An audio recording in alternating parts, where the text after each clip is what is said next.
9월 5일 만만한 뉴스입니다. 내년 7월 장애등급제 폐지가 시행됨에 따라 돌봄 지원 필요도 평가가 마련됐지만 기존 장애등급제와 별반 다르지 않다는 날선 목소리가 잇따르고 있습니다. 보건복지부는 지난달 23일 장애등급제를 폐지함과 동시에 활동지원 서비스, 응급안전서비스, 장애인 거주시설 이용, 보조기기 교부 등 돌봄 지원 필요도 평가를 통해 수급 자격과 급여량을 결정할 것이라고 발표했습니다. 그러나 또다시 하나의 평가 도구로 서비스를 지원하겠다는 것은 또 다른 장애 등급제라는 비판이 끊이지 않고 있습니다. 이러한 가운데 지난 3일 복지부는 장애계의 의견을 듣고자 35개의 장애계 단체와 토론을 가졌습니다. 복지부의 돌봄 지원 필요도 평가는 기능 제한, 사회활동, 가구 환경으로 나뉘며 기능 제한은 옷 갈아입기, 목욕하기와 같은 일상생활 동작과 전화 사용, 빨래하기와 같은 수단적 일상생활 동작으로 다시 나뉩니다. 기능 제한 항목은 평가에서 가장 많은 부분을 차지하는데 신체 기능에만 치우쳐 있어 시각, 청각, 정신장애인 대부분은 점수가 낮게 나올 수밖에 없습니다. 한국장애인단체 총연맹 홍순봉 상임대표는 복지부는 장애인 당사자의 욕구에 맞는 맞춤형 서비스를 제공할 것이라며 종합조사를 내놨지만 이는 장애등급제와 다를 바 없다며 이것은 장애등급제 폐지가 아닌 유형별 등급이 새로 생기는 꼴이라고 덧붙였습니다. 장애계는 등급이 아닌 개인별 맞춤형 서비스를 외치며 장애 등급제 폐지를 주장했지만 정작 복지부가 들고 나온 돌봄 지원 필요도 평가 내용은 명목과 달리 또다시 차별과 갈등을 심화시킬 것이라는 이야기입니다.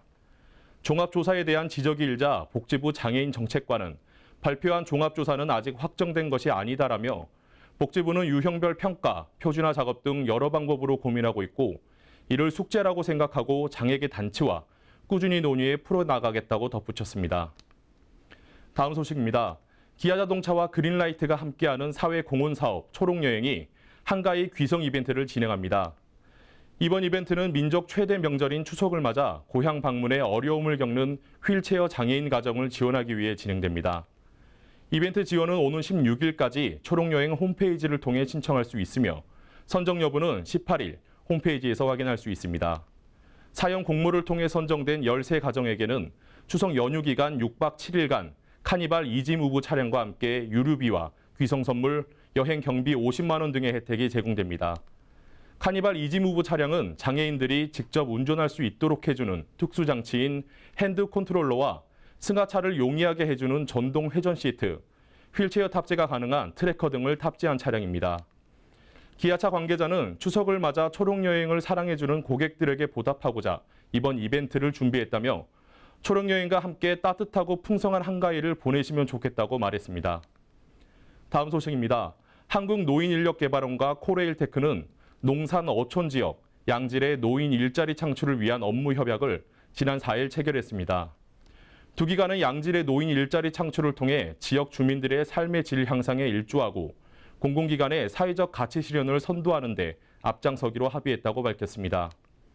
한국노인인력개발원은 이번 협약은 비정규직의 정규직 전환이라는 현 정부 주요 일자리 정책 이행을 위해 코레일테크에서 철도 역사, 환경관리 업무 수행 인력 1,987명을 직접 고용함으로써 추진됐다며 앞으로 위탁개소 1,428개소 가운데 농산 어촌 지역에 위치한 위탁 지역에 역사 환경 관리 업무 수행 인력으로 일정 비율 이상 노인을 고용하고 이들의 고용 환경 개선을 위해 협력하기로 했다고 설명했습니다.